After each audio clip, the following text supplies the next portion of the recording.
నెల్లూరు జిల్లా ఉలవపాడు మండలం కరేడు గ్రామ రైతులపై పోలీసులు అమానుషంగా ప్రవర్తించారు. ఉలవపాడు మామిడి తోటలతో సహా 8,350 ఎకరాలు షిరిడి అనుబంధ సంస్థ విండో సోలార్ సంస్థకు కేటాయించడాన్ని వ్యతిరేకిస్తూ గ్రామస్తులు చేపట్టిన నిరసన కార్యక్రమానికి ఏఐసిసి సభ్యురాలు సుంకర పద్మశ్రీ, సామాజిక కార్యకర్త వసుంధర తదితరులు హాజరయ్యారు. పోలీసులు ఈ కార్యక్రమాన్ని భగ్నం చేశారు. గ్రామాల నుండి తరలి వస్తున్న స్థానిక రైతులను పోలీసులు అడ్డుకున్నారు. ఈ సందర్భంగా చేపట్టిన రాస్తారోకో కార్యక్రమం పెద్ద ఎత్తున ఆందోళనగా మారింది. దీంతో పోలీసులు ముఖ్య నేతలను అరెస్టు చేసి కందుకూరు పోలీస్ స్టేషన్కు తరలించారు. ఉలవపాడు వద్ద జాతీయ రహదారి 167ను నిర్బంధించిన కరేడు గ్రామ రైతులు జాతీయ రహదారిపై భారీ ట్రాఫిక్ జామ్. రైతులతో మాట్లాడేందుకు ఘటనా ప్రాంతానికి చేరుకున్న సబ్ కలెక్టర్ రైతులకు నచ్చజెప్పినా వినుకోని రైతులు తమ భూములకు ఇవ్వనున్న ప్యాకేజీతో పాటు భూములు కోల్పోతున్న తమ కుటుంబాల జీవనానికి ఎటువంటి హామీ ఇస్తారో ముందే చెప్పాలంటూ డిమాండ్ చేస్తున్న గ్రామస్తులు. వేలాది మంది కరేడు గ్రామస్తులు పోలీసుల నిర్బంధాలను లెక్క చేయకుండా శాంతియుత నిరసన ప్రదర్శనను బ్రహ్మాండంగా జయప్రదం చేసినందుకు ఏపీ రైతు సంఘాల సమన్వయ సమితి ఆనందిస్తుంది. ఈ భూసేకరణను రద్దు గావించే వరకు కరేడు గ్రామస్తులకు మన రాష్ట్రంలోని అన్ని రైతు సంఘాలు న్యాయపరంగా అన్ని విధాలా అండగా నిలుస్తాయి. మహిళలని కూడా చూడకుండా జులుం ప్రదర్శించిన పోలీసు అధికారులపై చర్య తీసుకోవాల్సిందిగా డీజీపీని డిమాండ్ చేస్తున్నామని ఏపీ రైతు సంఘాల సమన్వయ సమితి కన్వీనర్ ఒడ్డే శోభనాథేశ్వరరావు కోరనున్నారు. పోలీస్ స్టేషన్ కి రమ్మంటాం డాడా, మరి మీద పడుతున్నారు ఎందుకు? నేను లాక్ ఓపెన్ చేస్తున్నాను, మీరు తీయట్లేదు కాబట్టి. ఆడాళ్ళ ఉన్నాం, మీరు మగాళ్ళు వచ్చి మా మీద ఏంటి దాడి చేస్తున్నారు? మాడ మనిషినే కదా ఎక్కించింది, మీరు ఎందుకు దాడి చేస్తున్నారు? మా మీద వస్తాం సార్, మేము ఫోన్ మాట్లాడుకుంటాం. మా ఫ్యామిలీ మెంబర్స్ చెప్పుకోవద్దా? దాడి ఉందా ఇది? మరి కాదా? మరి కారు మీద పడి మా లోపల ఓపెన్ చేస్తున్నారు.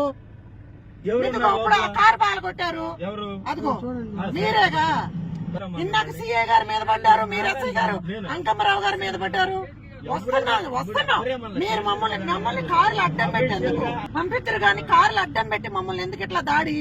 కందుకూరులో కరేడు గ్రామంలో రైతులకు మద్దతుగా వచ్చినందుకు నా కారు పైన దాడి చేసి సిఐ వెంకటేశ్వరరావు, ఎస్ఐ అంకమ్మారావు ఇద్దరు కూడా కారు మీద దాడి చేసి కారు పగలగొట్టి నన్ను మహిళను కూడా చూడకుండా చాలా అగౌరవపరుస్తూ మాట్లాడి కించపరిచి నన్ను ఈ విధంగా మమ్మల్ని అందరినీ కూడా కారులో కూర్చోబెట్టి కందుకూరు పోలీస్ స్టేషన్ తీసుకెళ్తా ఉన్నారు. మీరు ఆ గ్రామంలోకి వెళ్లకూడదు అంటే మేము వాళ్ళకి గౌరవించి వెళ్లట్లేదు అని చెప్పి వెనక్కి తిరిగితే మీడియా మిత్రులు వచ్చితే మాట్లాడుతుంటే విషయం తెలియజేస్తా ఉంటే నా కారు పైన దాడి చేసి కారు పగలగొట్టి నన్ను ఈ విధంగా అవమానపరిచి నన్ను కారులో కూర్చోబెట్టి బలవంతంగా కందుకూరు పోలీస్ స్టేషన్ తీసుకెళ్తా ఉన్నారు. నేను ఎక్కడా కూడా రోడ్డు మీద కూర్చుంది లేదు, ఎటువంటి ధర్నా చేసింది లేదు, నిరసన తెలియజేసింది లేదు. కేవలం మనకు అన్నం పెట్టే రైతన్నకి మద్దతుగా, రైతులకు మద్దతుగా వెళ్తున్నామని చెప్పి వెళ్తున్నందుకు ఈ విధంగా మా పైన పోలీసుల చేత దాడి చేయించినటువంటి ఈ ప్రభుత్వం, ముఖ్యమంత్రి చంద్రబాబు నాయుడు గారు, నారా లోకేష్ గారు, పవన్ కళ్యాణ్ గారు, ఇదేనా మీరు మాకు మాటిచ్చి అధికారంలోకి వచ్చింది? మహిళల్ని ఈ విధంగా అగౌరవపరిచి కించపరిచి రైతులకు అన్నం పెట్టే రైతన్నను అవమానపరచడానికైనా మీరు ఈ అధికారంలోకి వచ్చిందని చెప్పి ప్రశ్నిస్తా ఉన్నాను. దయచేసి మమ్మల్ని కాపాడండి. మాతో పాటు ఉన్నటువంటి నేతి మహేష్ను ఎత్తుకెళ్లి మ్యాన్ హ్యాండ్లింగ్ చేస్తాము, అతన్ని ఎరక్కొట్టాలి అని చెప్పి కూడా పోలీసులు మాట్లాడుతూ ఉంటాం విన్నాము. నాతో పాటు ఇంకొక సామాజికవేత్త వసుంధర గారు ఉన్నారు, డాక్టర్ వసుంధర గారు ఉన్నారు. అదేవిధంగా కొంతమంది యువకులు ఉన్నారు. డ్రైవింగ్ చేసే డ్రైవర్ పై కూడా దాడి చేసే ప్రయత్నం కూడా చేసినటువంటి సందర్భం ఇది. దయచేసి అందరూ అర్థం చేసుకోవాలి, మాకు మద్దతు ఇవ్వాలి అని చెప్పి పార్టీలకు అతీతంగా కోరుతా ఉన్నాం. ఈ ప్రభుత్వానికి ముఖ్యమంత్రి చంద్రబాబు నాయుడు గారు ఇవన్నీ గమనించాలి. ఇటు ఇంత రాక్షసంగా ఈ పోలీసులు అడ్డం పెట్టుకుని ఎమ్మెల్యే గాని మీ ప్రభుత్వ పెద్దలు గాని వ్యవహార శైలి మార్చుకోవాలి అని చెప్పి డిమాండ్ చేస్తా ఉన్నాను.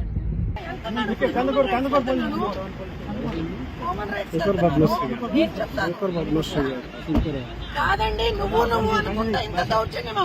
మహిళలను కూడా చూడకుండా మా కార్లు పాల్గొడతారు. మహిళలను చూడకుండా నువ్వు అనుకుంటే అసభ్యకరంగా మాట్లాడుతున్నారు. ఎంత దారుణం అండి ఇది! ఇదేనా రైతుల ప్రభుత్వం అని చెప్పి అధికారంలోకి వచ్చి ఈ విధంగా దాడి చేస్తారా? మహిళలంటే గౌరవం లేదా? గౌరవ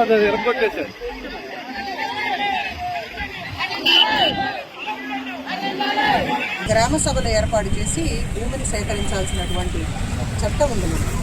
అటువంటిది రైతులు అంగీకారం లేకుండా బలవంతంగా భయపెట్టి ఈ రోజున భూములు లాక్కునే కార్యక్రమం ఈ కూటమి ప్రభుత్వం చేస్తూ ఉంది. కాబట్టి దాన్ని తీవ్రంగా నిరసిస్తూ మేమందరం కూడా రైతులకు మద్దతుగా ఈ రోజున ఇక్కడ కరేడు గ్రామానికి వారు తెలియజేస్తున్నటువంటి నిరసన కార్యక్రమంలో పాల్గొనడానికి వస్తే వీధి రౌడీలాగా గూండాలలాగా పోలీసుల చేత దాడులు చేయించి ప్రాక్టికల్గా నా కారునైతే గుద్దుకుంటూ బానెట్ మీద అద్దాలని పగలగొట్టే ప్రయత్నం చేసి హ్యాండిల్స్ విరక్కొట్టేసి ఇక్కడ ఉన్నటువంటి స్థానిక సిఐ వెంకటేశ్వరరావు కానీ అదేవిధంగా ఎస్ఐ అంకమ్మారావు కానీ మా మీద దాడికి పాల్పడిన దాన్ని తీవ్రంగా ఖండిస్తూ ఉన్నాం.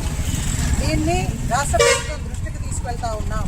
మహిళలమైనటువంటి మేము వాళ్ళు ఇచ్చినటువంటి ఆదేశాల మేరకు పోలీసులకు సహకరించి వెనక్కి తిరిగి వెళ్ళిపోతా ఉన్నాం నోటీస్ తీసుకుని. ఆ సమయంలో నేతి మహేశ్వరరావు సోదరుణ్ణి బలవంతంగా లాక్కెళ్లే ప్రయత్నం చేయబోయారు. మళ్ళీ మా పైన దాడి చేసి మమ్మల్ని పోలీసుల చేత ఈడ్చిపారేయండి, లాక్కెళ్ళండి అని చెప్పి ఆదేశాలు ఇవ్వడం ఎంతవరకు సమంజసమని ఒక మహిళా హోంమంత్రిగా ఉన్నటువంటి అనిత గారిని ప్రశ్నిస్తూ ఉన్నారు. మరీ ముఖ్యంగా సోలార్ ప్లాంట్ కోసం రామాయపట్నం కోర్టు వచ్చింది కాబట్టి ఇక్కడ భూములు రేట్లు పెరిగినాయి కాబట్టి వీళ్ళకి తీసుకెళ్ళి ఈ కార్పొరేట్ పెద్దలందరూ కూడా వీళ్ళకి దారాదత్తం చేస్తే వాటిని తీసుకువెళ్ళిపోయి బ్యాంకుల్లో తనఖాలు పెట్టుకుని కోట్ల రూపాయలు అప్పులు తీసుకుని బ్యాంకులు ఎగవేసే కార్యక్రమాలు ఈ బీజేపీ కేంద్ర ప్రభుత్వ ఆధ్వర్యంలో నడుస్తూ ఉన్నాయి. కాబట్టి వీళ్ళు అదే ఆలోచనతో బీజేపీకి సహకరిస్తూ ఇక్కడ ఉన్నటువంటి కూటమి ప్రభుత్వం రైతుల భూములు లాక్కోవాలనే ప్రయత్నం చేస్తూ ఉంది. దాన్ని ఎట్టి పరిస్థితుల్లో మేము జరగనివ్వము. రైతులు కూడా తిరస్కరిస్తూ ఉన్నారు. భూములు ఇచ్చే ప్రసక్తే లేదు.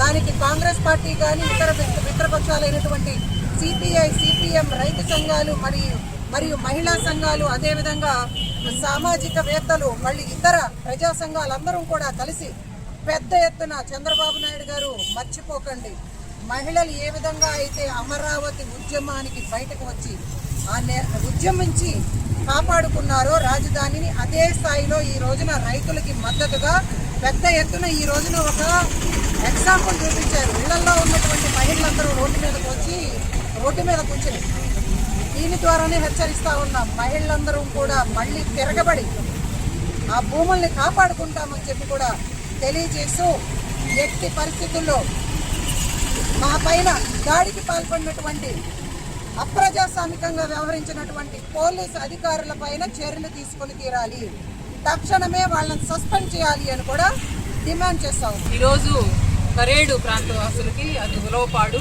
పక్కన ఉన్నటువంటి అనేక గ్రామాల నుంచి రావూరు మొదలైనటువంటి గ్రామాల భూముల్ని బీపీసీఎల్కి సోలార్ ఇండోసాల్కి తీసుకోవాలని భూముల సేకరణ గురించి జరుగుతున్నటువంటి ఒక విషయాన్ని మనం అందరం ఈరోజు రాష్ట్రంలో చేస్తున్నాం.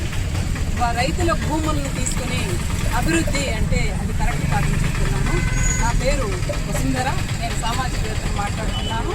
ఇక్కడ రైతులు కానీ అందరూ చిన్నకారు రైతులు వీళ్ళంతా ఎకరా 2 ఎకరాల మీద ఆధారపడి వ్యవసాయం చేసుకుంటూ ఉన్నటువంటి అత్యంత పేద రైతులు.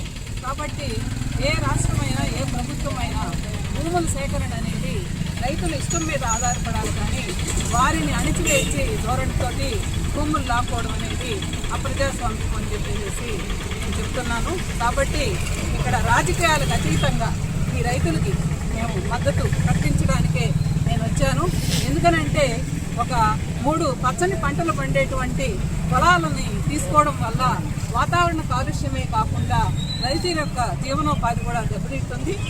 ఈ విషయం మనకి ఆల్రెడీ ఇంతకుముందు అమరావతిలో 33,000 ఎకరాలు సేకరణ ఇచ్చినప్పుడు రైతులు స్వచ్ఛందంగా ఇచ్చారు కాబట్టి దాని గురించి ఎవరికి ఎటువంటి ఆందోళన లేదు. ఇప్పుడు 33,000 ఎకరాలని ఇంకా డెవలప్ చేయకముందే మరో 40,000 ఎకరాలని సేకరణ చేయాలని, రాష్ట్ర అభివృద్ధి అంతా పొలాలని రైతుల యొక్క ఆస్తులను తీసుకోవడంలోనే ఒక అభివృద్ధి ఉంటుందనేటువంటి ఒక కొత్త మోడల్ని ఈ ప్రభుత్వం చెప్పడం అనేది నిజంగా శోచనీయం. ప్రభుత్వం ఒక్కసారి తిరిగి పునరాలోచించాలి. ఎందుకనంటే అమరావతిని అభివృద్ధి చేసి చూపించాలి. అదేవిధంగా ఇక్కడ ఉన్నటువంటి బీపీసీఎల్, సోలార్ ఇండోసాల్ వాటికి రైతులు ఎటువంటి పరిస్థితుల్లో ఒప్పుకోవడం లేదనే విషయం ఈరోజు మనకు అందరికీ తేటతెల్లమైంది. అనేక మంది మహిళలు ఎలాంటి అవగాహన లేనటువంటి ఇళ్లలో పనులు చేసుకునేటువంటి మహిళలు కూడా ఈరోజు రోడ్డు మీదకి ఎక్కినటువంటి పరిస్థితి. కాబట్టి ప్రభుత్వం అభివృద్ధి అంటే ఏంటో, నిజమైన అభివృద్ధి అంటే ఏంటో తెలుసుకుని చేస్తే ఈ ప్రభుత్వం మీద పెట్టుకున్నటువంటి ఎన్నో ఆశలు, ఎందుకంటే 124 సీట్లు ఇచ్చి అఖండ విజయాన్ని ఈ ప్రభుత్వం మీద పెట్టి ఎన్నో ఆశలు పెట్టుకున్నారు ప్రజలు. కాబట్టి ఇక్కడ రాజకీయాలకు అతీతంగా ఇక్కడ రైతే ఒక నాయకుడిగా జరుగుతున్నటువంటి ఉద్యమాన్ని ముందుకు తీసుకుపోవడంలో మాలాంటి సామాజిక కార్యకర్తలు కూడా ముందుంటారని, వీరికి న్యాయం జరిగేంత వరకు మేము కూడా వీరితో కలిసి అడుగు ముందుకేస్తామని చెప్తూ రైతులందరికీ ఈరోజు మమ్మల్ని పొద్దున్నే వారికి మద్దతుగా ఇక్కడికి వచ్చినప్పుడు పొద్దున్నే చాలా అప్రజాస్వామికంగా నన్ను కానీ ఇక్కడ ఉన్నటువంటి పద్మశ్రీ గారిని కానీ అక్కడే ఆపి పోలీసులు చాలా అప్రజాస్వామికంగా మహిళలను కూడా చూడకుండా మా పట్ల వ్యవహరించిన తీరు, అక్కడ ఉన్న